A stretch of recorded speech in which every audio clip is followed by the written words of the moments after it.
it begins with the board's responsibilities. And the board's responsibility is to oversee high level, not to pick polygons, not to do this, not to do that. So I think we first need to fix the board's understanding of what their job is. When I was a past board member, we had similar things, we called it busing, but we actually found another solution. But my point was that it was high level. They didn't move polygons, they didn't get involved, they hire employees to do that. They need to keep their eye on the ball, because while they're working on moving little polygons, we now realize we have a huge budget deficit because nobody's paying attention to it. So they need to stay high level focused. The actual redistricting, so is our goal to fix capacity? I would say yes, that's our primary goal of redistricting. And I would say there's other ways to fix it. So I used to be on the zoning board, and so I started thinking about this problem early on in the redistricting debate debacle. And I said, well, you know, I see all this time it takes to prepare to develop land, and that just seems unreasonable to me based on my experience. So I started looking, and I found out that we actually have empty schools in Howard County. Right now, we have 7 school buildings sitting empty in high density areas. So I proposed that question to Dr. Monterano. I said, why Faulkner Ridge, for example? I said, why is it empty? And his exact quote on camera was, yeah, it's sitting in mothballs. We should figure out what we're going to do with that. I was like, oh my God, this community just got split into pieces. And you're saying you knew there were schools that you could fix up cheaper and quicker to meet capacity without splitting neighborhoods apart? And we didn't do that? That's because the board failed to look high level. They said, what instead of figuring out what polygon, they should have asked the question about the question, which is, how do we fix capacity?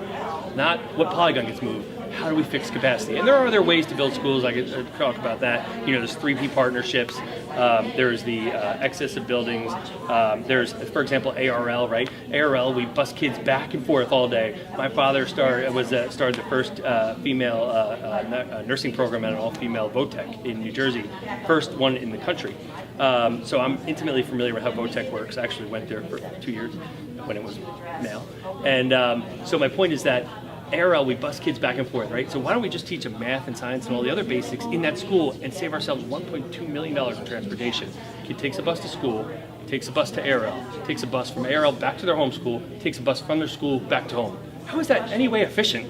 Like, why don't we just move the teachers into ARL? And that way the students that are taking these career academies, which by the way, don't even get me started on that, because our career academies are not, like certified nursing assistant is a $9 an hour job. Licensed practical nurse, $58,000 a year. So why are we teaching one over the other? Montgomery County, Fairfax, they all have licensed practical nursing. What is our vision, and why is the board not paying attention? I'm sorry, I went astray there. But it all leads into what, and these are the ideas, like you need ideas and you need accountability and you need to stop just doing what you've always done and hoping it will end up differently. Like they say, you know, redistricting is bound to happen. I argue it isn't bound to happen. That's with the high school redistricting. But for capacity, it isn't bound to necessarily happen. There's other solutions that are available to us today.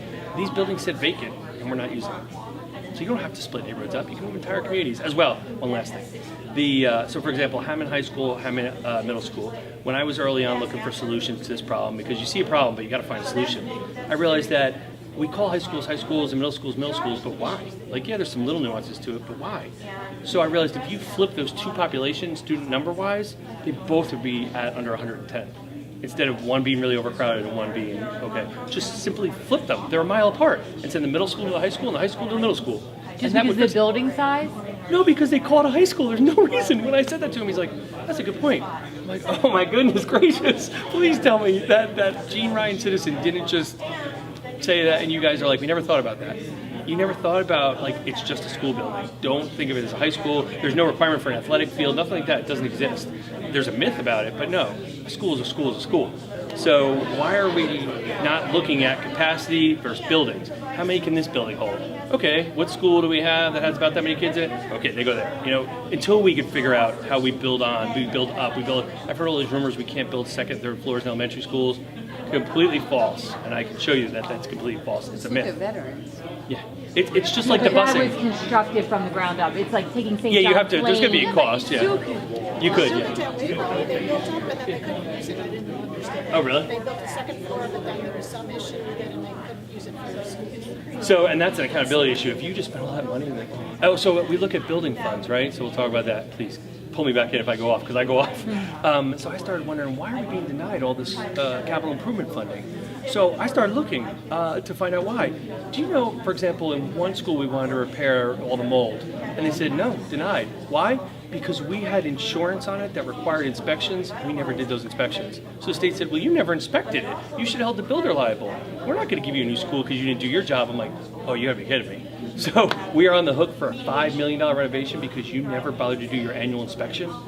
Yeah. So it's all in there. It's Mismanagement. Yes, it's mismanagement at the worst levels. Look at the bus thing. I don't know if you're familiar with that argument.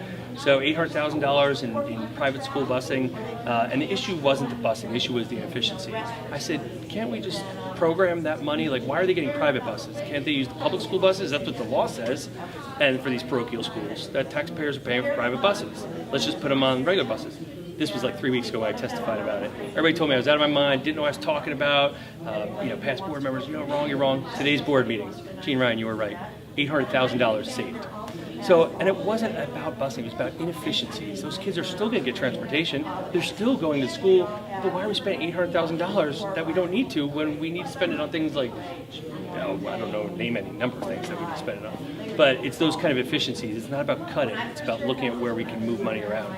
And increasing revenue. We can bill health insurance. I'm sorry, I'm on a tangent. Cut me off at any time. We can bill health insurance for special ed services, OT, PT, speech. We don't. My son is in special ed. I purposely handed the Blue Cross Blue Shield card across the table at our IEP meeting to the head of non-public services. I said, here's our insurance. She goes, oh, I know we should do that. We're too busy. We're too overwhelmed.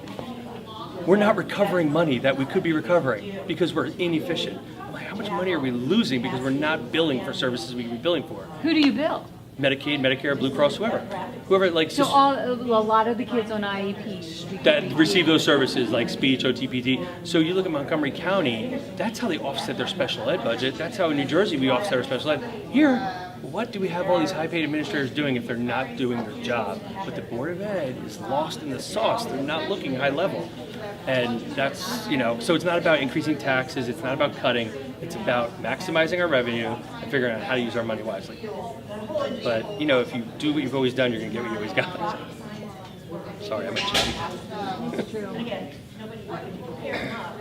So that's why I'm excited. I'm like, guys, we can do this. We can fix it. And I'm like, why do I have to convince people that? It seems like it should just be a given. Like, guys, we can do this.